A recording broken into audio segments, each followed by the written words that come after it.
Kuba khuni isai saksi napal chawbi mai thongda nokna saireng lusi pungsi masak tak lusi khutkan pangan ba kanagi lekolda aina mahele khalluba taibong miyoi bo iramle miyoi bagi mapok ta leramdre aina mahele haiba wahido Maira Belinda bo sauni yinglaga matang chade haiba wahido nakok tuda khasakta bo khandadabro Karamba wakhalno Maira bana nganglibado sukno buloksinre Linda sounding bana sordu phuina holei magi mitingdo laizadani laizadagi thaidorakpa mitingna Maira babu warongni yenglei atoppa kanagi michangda leplaga mabu tathi cherakpada thamoi laiman oirakle mikupsigi oina machindagi wai ama phau hairakidre mamitna Maira babudi warongni yengna tamna maning hankre makhutna mamaido pairaga laizada muktang khani yenglammi ahin mamato kariso lamda fet haidoklaga mafamdudagi thuna mak chenthokre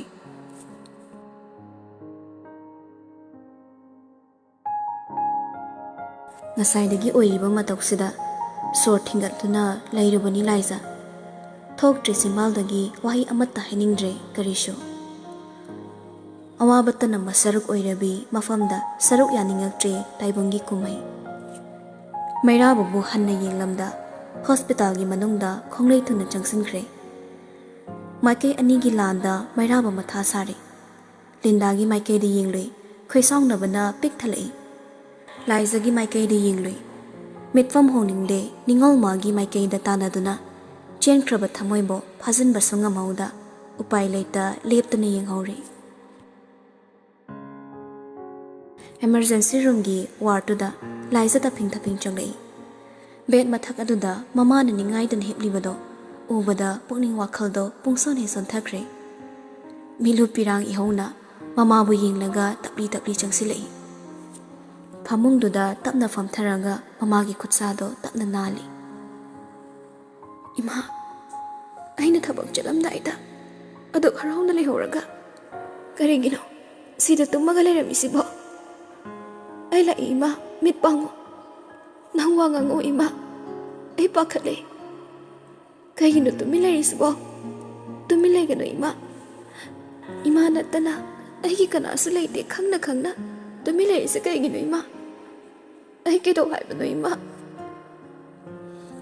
sonthangna na soliba wahi singdo haina laisa mamiti ira chelakle mama na tumduna lekhibado taibong pumba imam khrabai khalli Tanjadu da nurse nupi ama kaadu da prabab changlei makhunna pairakpa chedu laisida piraga se dakse hana lobiro aduga anesthesia gi doctor da chi ama thajin biramlaga report to yenglaga hayema surgery tongnaba sem sanaba sinbiro wahai du da laisa ingang ni yenglei miting du na loinana nurse nupi du na pari ba chedu da amuksu yengi Tanjadu da doctor changaklaga leplere Maira ba udabada nak yekto koilei leragi yengi Laizada amon silaklaga O ibema kamdore nakhoi kese khara lui haidana ai isan hekta lakpani test khara tawranga surgery se hayeng hekta pangthosi Laize ngangakna Doctor haibirisibo O nakhoi masen paw phongna ba watla mali phare ai hairage Imare inera Magise low vision ni aduda kuina layengdana lerakpagi retina da solakpani gyan mangli bagi maram sumasinani adunani aina mid donor ama thorang tongnaba khangan khibado waisi da laisado he nangakle hai basingdo gyan ta boibana ma matha sarai adubo doctor di tamna makhatare nakoina khranga da yengthoklamadi mit ama sinbagi mathau leramdaba yabani adubo nakhoi gi se thengmankhre Masi athubada silauda taragadi punsi chuppa mit ubagi sakti do sungumngam khidabagi chance yam wangi doctor gi waduda laisa mama gi phibam gyan tare pakhatna matha saduna leibagi matam natre khalludana hairakli bi hulpomna ma phasilaga tablam dhangai doctor seldi kayamuk changani chap chabadi aisu haiba ngamoi ꯑꯗꯨꯕꯨ surgery ꯑꯃꯗꯤ ꯔꯦꯇꯤꯅꯦꯜ ꯏꯁꯨꯁꯦ clean ꯇꯧꯕꯒꯤ ꯌꯦꯡꯂꯒ ꯄꯨꯂꯞꯅ 2 ꯂꯥꯛ ꯑꯃ ꯆꯪꯕ ꯌꯥꯕꯒꯤ ꯐꯤꯕꯝꯗ ꯂꯩ ꯑꯗꯨꯕꯨ ꯗꯣꯅꯔꯗꯨꯒꯤ ꯃꯈꯥꯁꯨ ꯄꯣꯜꯂꯤ ꯐꯔꯦ ꯇꯧꯒꯗꯕ ꯇꯦꯁꯁꯤꯡꯗꯣ ꯑꯩꯅ ꯂꯣꯏꯅ ꯏꯊꯣꯛꯂꯕꯅꯤ ꯃꯁꯤꯒꯤ ꯔꯤꯄꯣꯔꯠꯀꯤ ꯃꯇꯨꯡ ꯏꯟꯅ ꯁꯔꯖꯔꯤ ꯇꯧꯒꯗꯧꯅꯤ ꯃꯥꯅ ꯉꯥꯡꯂꯤꯕꯗꯣ ꯂꯥꯏꯖ ꯇꯥꯈꯤꯗ꯭ꯔꯦ ꯇꯨꯃꯤꯟ ꯃꯪꯗꯨꯅ ꯂꯩꯈ꯭ꯔꯦ ꯃꯇꯧꯗꯨꯗ ꯗꯣꯛꯇꯔꯗꯨꯁꯨ ꯂꯥꯏꯖꯗ ꯐꯂꯞ ꯌꯦꯡꯂꯛꯏ ꯀꯔꯤꯅꯣ ꯍꯥꯏꯕꯗꯤ ꯈꯜꯂꯤ ꯑꯗꯨꯕꯨ ꯍꯦꯟꯖꯤꯟꯅ ꯌꯦꯡꯂꯝꯗ꯭ꯔꯦ ꯊꯕꯥꯗꯨ ꯍꯥꯏꯐꯦꯠ ꯌꯦꯡꯂꯝꯂꯒ ꯅꯔꯁꯇꯨꯒ ꯂꯣꯏꯅꯅ ꯀꯥꯗꯨꯗꯒꯤ ꯊꯣꯛꯈ꯭ꯔꯦ ꯂꯥꯏꯖꯗꯤ ꯀꯝꯗꯧꯔꯤ ꯋꯥꯈꯜꯅ ꯃꯪꯕ ꯑꯣꯏꯕꯅ ꯃꯤꯁꯅꯥꯗꯣ ꯄꯤꯔꯥꯡꯗ ꯄꯨꯡꯊꯨꯝ ꯊꯨꯝꯃꯠꯈ꯭ꯔꯦ ꯊꯃꯣꯏ ꯃꯥꯅ ꯂꯨꯝꯂꯕꯗ ꯄꯜꯂꯝꯕ ꯄꯤꯔꯥꯡꯗꯨꯁꯨ ꯈꯖꯥꯏ ꯌꯧꯔꯛꯂꯤ ꯁꯣꯔꯗꯣ ꯑꯃꯨꯛꯇꯪ ꯆꯥꯎꯅ ꯍꯣꯟꯇꯣꯔꯛꯂꯒ ꯈꯣꯟꯖꯦꯜꯗꯣ ꯅꯤꯛꯂꯞꯅ ꯃꯆꯤꯟꯗ ꯁꯣꯜꯂꯤ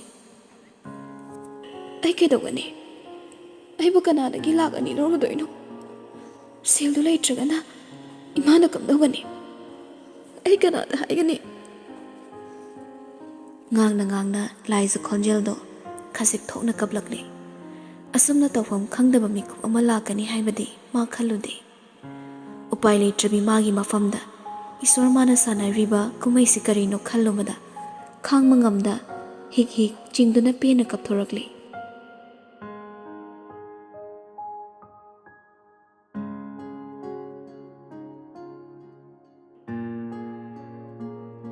ꯃꯊꯪꯒꯤ ꯅꯨꯃꯤꯠꯇꯣ ꯃꯩꯔꯥꯕ ꯑꯣꯐꯤꯁꯀꯤ ꯊꯕꯛ ꯀꯥ ꯍꯦꯟꯅ ꯆꯤꯜꯂꯤ ꯌꯥꯏꯁ꯭ꯀꯨꯜꯁꯨ ꯁꯤꯡꯒꯥꯄꯨꯔꯗꯒꯤ ꯊꯣꯛꯂꯛꯀꯗꯕ ꯅꯨꯃꯤꯠꯅꯤ ꯃꯈꯣꯏ ꯕꯤꯖꯤꯅꯦꯁꯃꯦꯟ ꯈꯔꯁꯨ ꯂꯣꯏꯅꯔꯛꯀꯅꯤ ꯍꯥꯏꯕꯒꯤ ꯄꯥꯎ ꯐꯪꯕꯅ ꯃꯌꯥꯝꯗꯣ ꯀꯣꯏꯆꯦꯟ ꯆꯦꯟꯅꯩ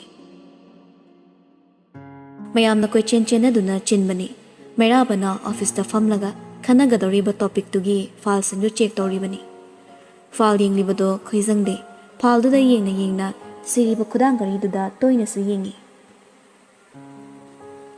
ꯇꯟꯖꯥꯗꯨꯗ ꯕꯤꯔꯖ ꯆꯪꯂꯛꯏ ꯁꯔ ꯃꯆꯥ ꯕ꯭ꯔꯤꯖꯀꯤ ꯐꯥꯏꯜꯁꯤꯡꯗꯣ ꯁꯤꯗ ꯂꯩꯔꯦ ꯃꯩꯔꯥꯕ ꯐꯥꯏꯜꯗꯨꯗ ꯍꯟꯅ ꯌꯦꯡꯂꯛꯇꯦ ꯄꯥꯏꯔꯤꯕ ꯄꯦꯟꯗꯨꯅ ꯀꯔꯤꯅꯣ ꯄꯪꯈꯣꯠꯇ ꯈꯣꯠꯂꯒ ꯍꯥꯏꯔꯛꯏ ꯏꯝꯐꯥꯜ ꯃꯦꯗꯤꯁꯤꯇꯤꯗ ꯀꯀꯥ ꯃꯤꯟꯖꯣꯔ ꯊꯥꯕꯤꯌꯨ ꯍꯥꯏꯕꯗꯣ ꯊꯥꯕꯤꯈ꯭ꯔꯕ꯭ꯔꯣ ꯕ꯭ꯔꯤꯖꯤꯠꯇꯣ ꯅꯣꯛꯐꯦꯠ ꯇꯧꯔꯒ ꯗꯣꯅꯔꯁꯨ ꯐꯪꯂꯦ ꯁꯔꯖꯔꯤꯒꯤꯗꯃꯛ ꯁꯦꯝ ꯁꯥꯅꯕ ꯍꯣꯠꯅꯔꯤ ꯍꯥꯏꯗꯨꯅ ꯄꯥꯎ ꯄꯤꯕꯤꯔꯛꯏ ꯋꯥꯍꯩꯗꯨꯗ ꯃꯩꯔꯥꯕꯁꯨ ꯇꯧꯔꯝꯕ ꯃꯊꯧ ꯆꯞ ꯂꯦꯞꯂꯒ ꯕ꯭ꯔꯤꯖꯤꯠꯇ ꯌꯦꯡꯂꯛꯏ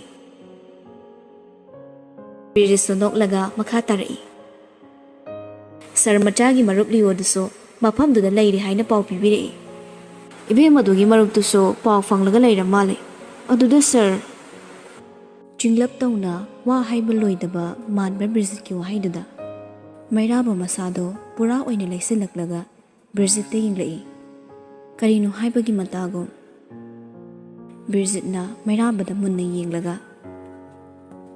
ꯏꯕꯦꯝ ꯑꯗꯨ ꯊꯤꯕ ꯐꯪꯗ꯭ꯔꯦ ꯍꯥꯏꯔꯤ ꯐꯣꯟꯁꯨ ꯄꯥꯏꯗꯕ ꯃꯥꯜꯂꯦ ꯇꯦꯟꯇꯛ ꯇꯧꯕ ꯋꯥꯍꯩ ꯄꯔꯦꯡꯗꯣ ꯃꯩꯔꯥꯕꯒꯤ ꯃꯐꯝꯗꯗꯤ ꯕꯣꯝ ꯄꯣꯈꯥꯏꯔꯛꯄꯒ ꯆꯞ ꯃꯥꯟꯅꯈ꯭ꯔꯦ ꯐꯝꯂꯝꯕꯗꯒꯤ ꯍꯧꯒꯠꯂꯛꯂꯒ ꯀꯩꯅꯣ ꯊꯤꯕ ꯐꯪꯗ꯭ꯔꯦ ꯍꯥꯏꯁꯦ ꯕ꯭ꯔꯤꯖꯤꯠ ꯇꯞꯅ ꯁꯔꯖꯔꯤꯒꯤ ꯄꯩꯁꯥ ꯊꯤꯒꯅꯤ ꯍꯥꯏꯗꯅ ꯇꯠꯇꯅ ꯍꯥꯏꯔꯝꯕ ꯃꯥꯜꯂꯦ ꯂꯩꯔꯤꯕ ꯁꯤꯁꯇꯔꯁꯤꯡꯗꯨꯅ ꯄꯥꯎ ꯇꯝꯂꯛꯄꯅꯤ ꯋꯥꯗꯨ ꯇꯥꯕꯗ ꯃꯩꯔꯥꯕ ꯀꯣꯛꯆꯥꯎꯕꯤ ꯀꯥꯈ꯭ꯔꯦ ꯉꯔꯥꯡꯒꯤ ꯃꯇꯧꯗꯨꯗ ꯃꯥꯅ ꯂꯥꯏꯖꯕꯨ ꯊꯥꯗꯣꯛꯂꯝꯂꯤꯕꯗꯣ ꯃꯥ ꯍꯧꯖꯤꯛꯇ ꯒ꯭ꯌꯥꯟ ꯇꯥꯔꯛꯏ ꯑꯗꯨꯕꯨ ꯃꯅꯥꯛꯇ ꯂꯩꯔꯤꯕ ꯕ꯭ꯔꯤꯖꯤꯠꯇ ꯑꯣꯏꯅ ꯁꯥꯎꯅ ꯂꯥꯎꯔꯛꯏ ꯑꯩꯅ ꯉꯔꯥꯡꯅ ꯃꯤ ꯊꯥꯅꯕ ꯍꯥꯏꯈꯤꯕ ꯅꯠꯇ꯭ꯔꯣ ꯑꯗꯨꯒ ꯃꯥ ꯊꯤꯕ ꯐꯪꯗ꯭ꯔꯦ ꯍꯥꯏꯕꯒꯤ ꯄꯥꯎꯁꯤꯅ ꯍꯧꯖꯤꯛ ꯈꯛꯇ ꯄꯤꯔꯛꯏꯁꯤ ꯀꯩꯒꯤꯅꯣ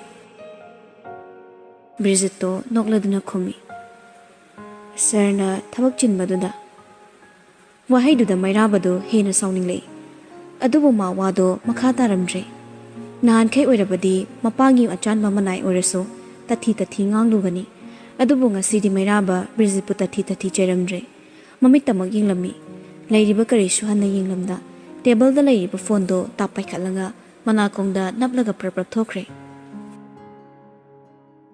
ꯇꯥꯟꯅꯗꯨꯅ ꯐꯥꯔꯨꯕꯁꯨ ꯉꯝꯗ ꯕ꯭ꯔꯤꯖꯤꯠ ꯃꯊꯥ ꯁꯥꯅ ꯃꯩꯔꯥꯕꯒꯤ ꯃꯥꯏꯀꯩꯗ ꯌꯦꯡꯂꯒ ꯂꯩꯍꯧꯔꯦ ꯇꯦꯕꯜꯗ ꯂꯩꯔꯤꯕ ꯐꯥꯏꯜ ꯆꯕꯨꯜꯗꯨꯗ ꯑꯃꯨꯛ ꯌꯦꯡꯂꯛꯄꯗ ꯕ꯭ꯔꯤꯖꯤꯠꯇꯣ ꯃꯊꯥ ꯍꯦꯟꯅ ꯁꯥꯈ꯭ꯔꯦ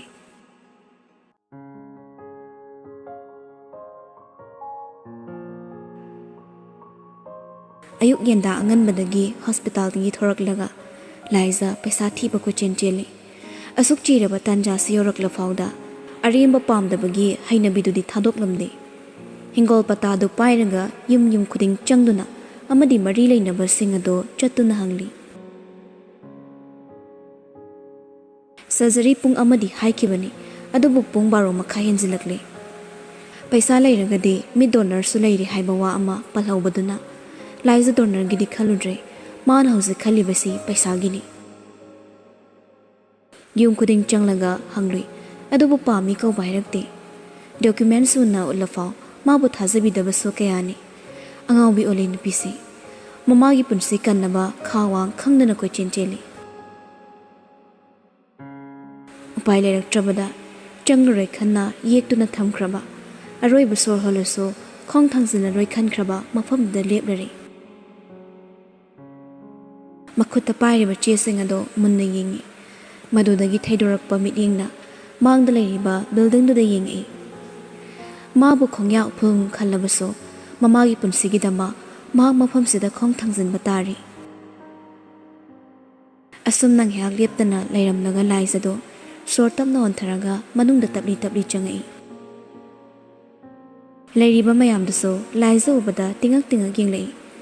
Mayamdagi mityengda masu khangi adubu yenglamdre uramdre kana suhanna. Mani yawningliba kadu yawrabada laiza manungda prapap changlei. Chair amada famlaga phonda wari saramba rokido laiza sanglakpa ubada ingangai. Sakpham mama kaina mitmangda leplibado ubada roki wari saramba midda onsilaga. Engak ler torke. Phonda yumidusu yaraduna tamna thamkre. Laiza ki saktamda ubada roki khoirang khoisongne. Pendaba kawba mahakna tathi chairabaso. Thamoigi kachil amada laizabu nungsibagi ihul amadi tattana chonglibana yengloye ngamle saktamdo. Famlamadagi tapna hawgalaga laizagi nakta changi. Kedawi yaurge. Laiza wa ngangde makhutta pairiba document singado table da makhol thokna thammi.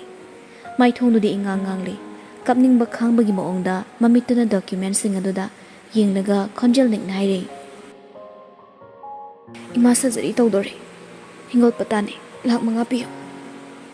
Waduda rokido laizabu munna yenglei. Laizagi saktamduda mahusagum tathi nganglubasu ngamdre. Thamoida leiriba asawbado mabu harauna okpasu ngamda roki tawfam khangda tumina leplaga lei. Laizana tapna makha tarai. Athubada surgery tahodradi imado amuk hana mit uba ngamaroi hai. Aigi mitse kotlaga imada happasu ngamgani. Adubo madusu paisani. Paisa leitre. Aigise nafamda haisaba lakpadi natte. Nangondagi free lawge haibasu natte.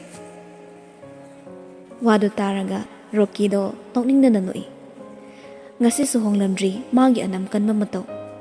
Lana ukhiba mityeng amana lana sandokpa paw amada thazakiduna laizaba duk thina sawkhibani waraukibani. Ngasisu kokpa leite. Roki gi thamoigi mit ngasisu adumak tangli. Adubu thamoi singna nungsirubo oibana phibamsida inthokpa ngambagi thaunadadi leitre. Wadi ngangda table da leiriba taru ba ising glass do tapna lokhali. Makhuna laizada hekpiba sungamde. Laiza manaso michina hana yenglakte. Roki isingdo amu hana table da thamkre. Document singado amu paikhalaga amamam to oina yengi. Che singdo obada nokfet tawing hak sum yenglamlaga faldo tapna mukhumjinkhre. Hanagum table mathakta thamlaga laizada onsilei. Hingol yonbagi atrasa gainu. Laiza mamitu taplu shile. Roki su hande naumi usitana makhatari. Anam kan bagi kan ba adum kan khuyadro. Punsigi amu hana changoi hairamba mafamsida amuk changlei idubo namai dui kaidro. Hoi ikaiba khangde haibadubudi aisu khangba. Adubo masidi henmale. Miyoibagi punsisi kuba khumnani haibado chumba jani. Nangi namaduna aingona thakiba khondo ai kaudre. Aina tawbana aina fangba haiduni. Ai nangi paisa se piba ngamoi. Aroibagi wahai parengduda laisa swai lawi. Michai kaya tagani khangna mafamsida changakpani. Jaidaba michai dugi karishu khalodre. Paisa piba ngamlo herakpaduda pakhatna hairi. Imado pung amadi surgery thogadabani. Imai chawu nungsidraso Miyoibagi minungsi piyo damcha. Nang minungsi yam chau patayne. Nang bumigi awaba yamna khang matayne. Hanamukki Rockydo sound lauri. Taningdre, nangi tat mayamdo, ay taningdre. Minungsi chawramba thamoisiso nangna minungsi masa khangan kidabani. Kana laite khanduna minungsi uluba. Onsilaga charamba natro. Aduga hozina mateng pangminaba. Aigi minungsi khangwa saduna themlakano. Nangi tato, ay taningde. Laisa tapna. Nangi thamoigi tangla bimit anido. Aina uhanba ngambagi thaunasu laite. Aigi wahi manasu tamchagi mit panganba ngamlarai. Karigumba ningamdaba haiba wahiduna damchagi mafamda laklaba matamda. Aibadi ningsinglakta boyo. Amuksu hana hairi. Aina mafamsida laklibase. Hawkiba pumnamak tungoynaramlaga matengsi matang niba lakibani. Nang aigi chayet naraba warito pusillaga amu hana nainasi haiba nante. Laizana haininglibado karisu lokshinda Rockydo magi thokpa wakhal amada tablap naire. Hawkiba wari kautholaga namami tangmido aina layengna nisiro. Pumnamak kaurba aina nangi mateng pangani khaliba kokto ai ngakta ngamde. Ikai khangde haiba khangnabasu aduk hangni ikai khanglamno haibadi khaludabani. Mana tawbana mana fangmani. Nangi na mado mamit tangmani hena pakjay. Mapunsi supa sangsari fazaba udana layalo. Maduna pakjay namana chagi punsidi. Wahai simak tagani khalui. Adubu tasengna taraklaba matamsida laisi leiba ngamakjay. Khantabagi mihul leitraba Rockida monsilaga waridu makha samtaningdre. Wadingangda tableda leiba document singdo satasili. Phalda muhapchilaga chatlagi khana mai leithori. Magi matawduda Rockydo khonjel kantakna lauri. Ngaiko. Laije chaplepi. Kari amuk wali haibagom mamina Rockida muk inglei. Rocky su laije bo haifet yenglamlaga magi dexlomda purpop changkre. Marol naina leiba drawer singado ka ama phaching thonglaga lisingani chappi bandal manga lakthori. Akhuna paiduna puraklaga laizegi nakta changlei. Laiza so Rocky gi matawda munna yengi. Rocky wadi ngangda laizegi makhutagi faldo tapna lawi. Che singdungi maraktagi chena ama lakthoklaga laizada pirei. Se aduda yawriba mingdo kakthalo. Aigi mingi aduga nasana yana aingonda pire haibagi will amagi. Laizado Rocky da munna yenglei. Mikap sida ahen mawakhal ama khanlubagi matam leitri. Hauzik magi mafamda khwaidagi maru oiribase paisani. Tarakliba mapido makuna sasa nantholaga Rocky gi makhutagi pen ga chega do lauraga yam thuna sign tawna bone. Rocky si yengli magi matawdo laizagi sign do tawba loiraga Rocky gi khutta cheru sine. Rocky su thangalaga yenglaga nangmi laizada onselai. Gasi enga tawrisa minushi amade nushibagi maram te yaude. Nang khanglaga chatkho masima namana chana leifam leita kangauna bado Rocky gi mitsina pena yingni. Nang yawabana aigi nungaibane matam pumnamakta nang simani kawgono.